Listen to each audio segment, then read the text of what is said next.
Hello everyone, I'm back. It's Fanshawn. We're gonna do some more reading today on how to say no to a stubborn habit even when you feel like saying yes by Erwin W. Lutzer. Last time we reread the foreword and the preface, and now we're gonna start on chapter 1. What really made me want to read this book is I myself and a lot of my Christian friends that I talk to deal with stubborn habits or like sins that are hard to overcome. So I thought it would be an interesting book to read and to share with other Christians who are interested on this topic. So I set my timer for 15 minutes so I can say whatever I need to say, but so I'm just gonna read until the timer goes off, but usually I'm just gonna try to do a 10-minute read every time I do the book reading. So the name of chapter 1 is called Why So Much Temptation, and we're gonna start that now. Why is lust so powerful? Bert asks, crushed by the weight of his guilt. He had fallen into sexual sin. How can I trust myself? I don't want to live an immoral life. I promised myself I wouldn't do this, but here I am again. This question deserves an answer. Why is temptation so attractive, unrelentingly and powerful? Why doesn't God adjust the degree of temptation so that the scale would be tipped more generously in our favor? The Christian life does seem to be needlessly difficult at times. Surely God, the one who possesses all might and authority, could make it easier for those who love him. Since so many believers succumb to one sin or another, often ending in ruin, it seems logical that God would keep a step ahead of us, diffusing the landmines along our path. If you are wondering how he could do this, consider these suggestions. First, God could eliminate the devil. In fact, if he had done that at the time of creation, chances are that Adam and Eve would not have plunged the human race into sin. Most likely, our first parents would have obeyed God without pausing to consider the fruit of the forbidden tree. Assuming Adam and Eve were free agents, why didn't God give them the opportunity to choose without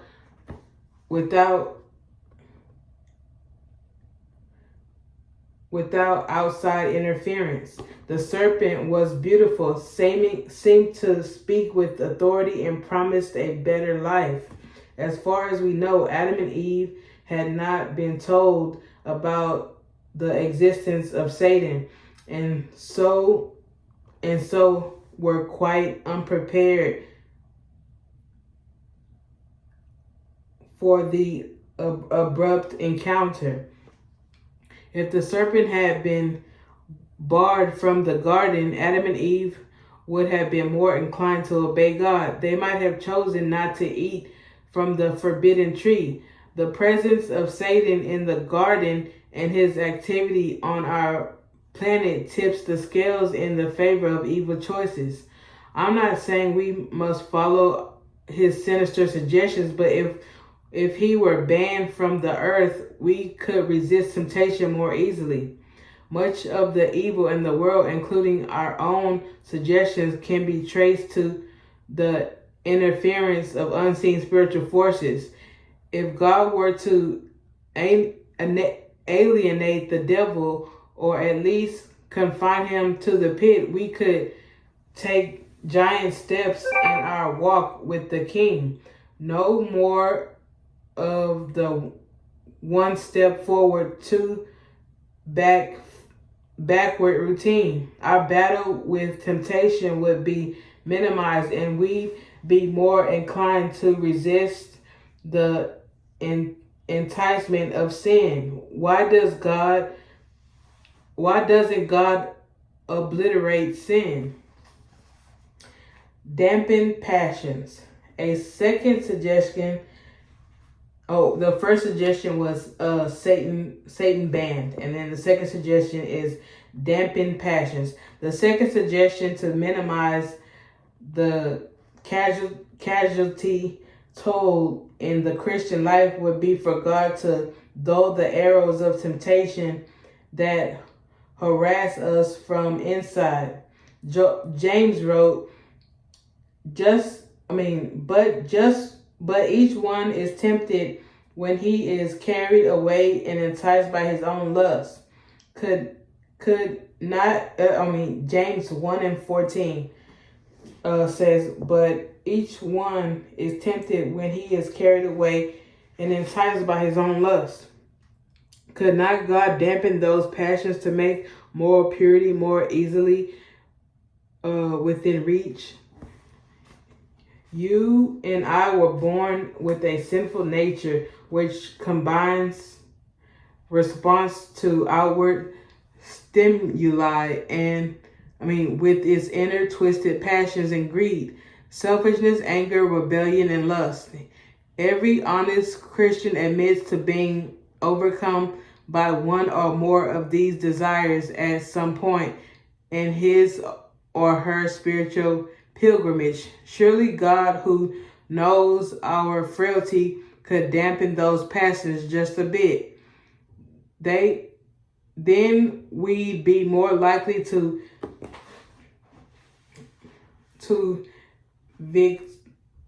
victorious. Then we'd be more likely to be victorious and a credit to our Redeemer. We'd all heard someone say, you know what I ought to do, but I just can't. I've tried, asked God to help me, and I still fail. Paul wrote about his own struggle. For that which I am doing, I do not understand, for I am not practicing what I would like to do, but I am doing the very thing I hate. Romans 7:15. The church reformer John Knox wrote these words before he died. Now, after many battles, I find nothing in me but vanity and corruption. For the quietness I am negligent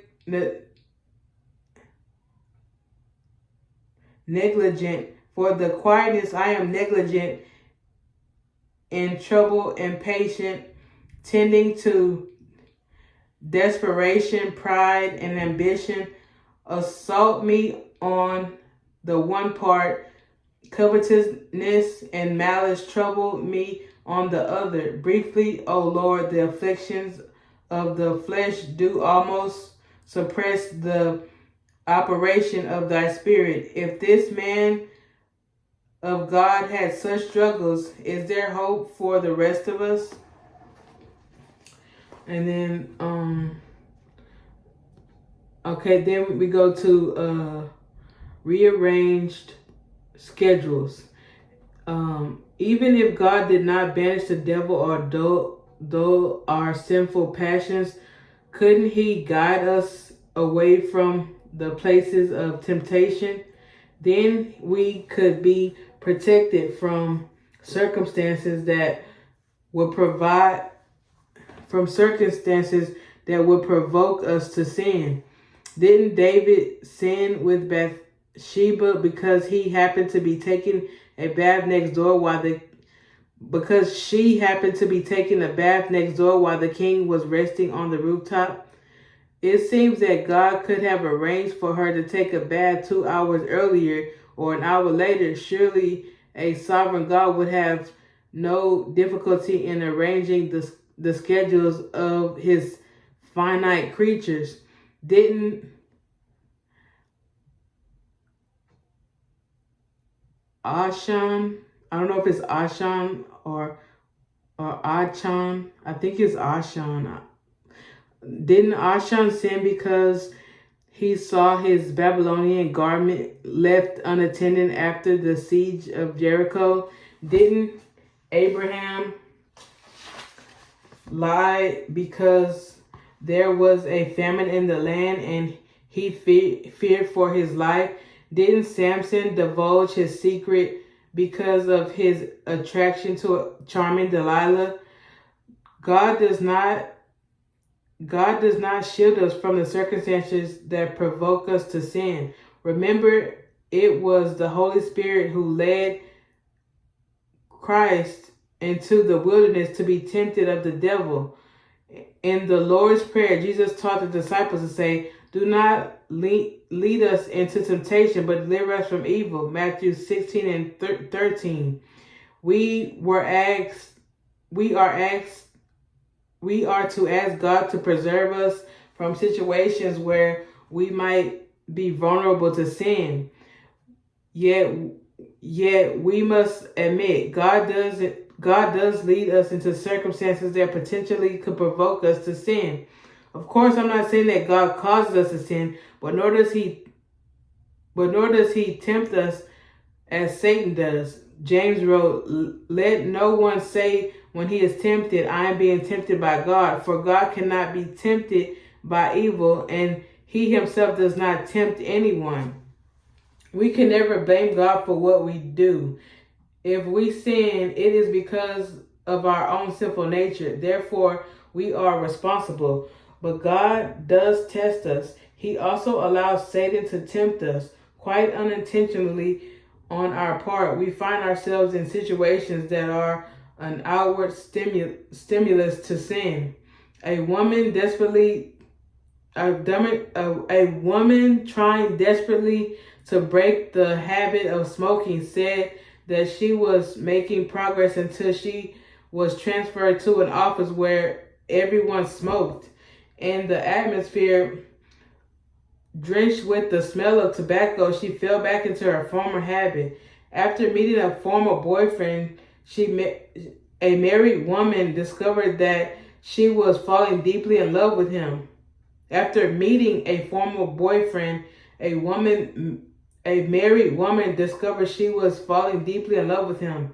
Consequently, she began to think she had married the wrong man and felt trapped. Now she asks, why did God, who knows how I am, allow us to meet again?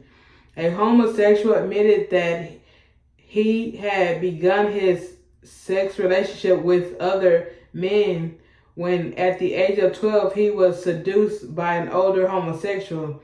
So began a long struggle with abnormal behavior. Could not God have protected him from his experience? Alcoholics trying to stay dry often slip back into drunkenness because of pressure from peers who are addicted to the bottle as it goes. And what about the more subtle sin of the mind? Yes, Christ taught that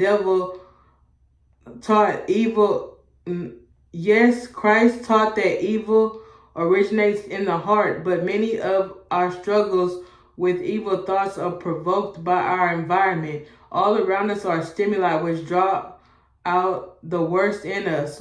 Without taking us out of the world, God could lead us to circumstances less conducive to evil passions, covetousness, and anger. If at least some of our chokeholds were removed from our past, the possibility of blowouts would be lessened. But God has not shielded us from the places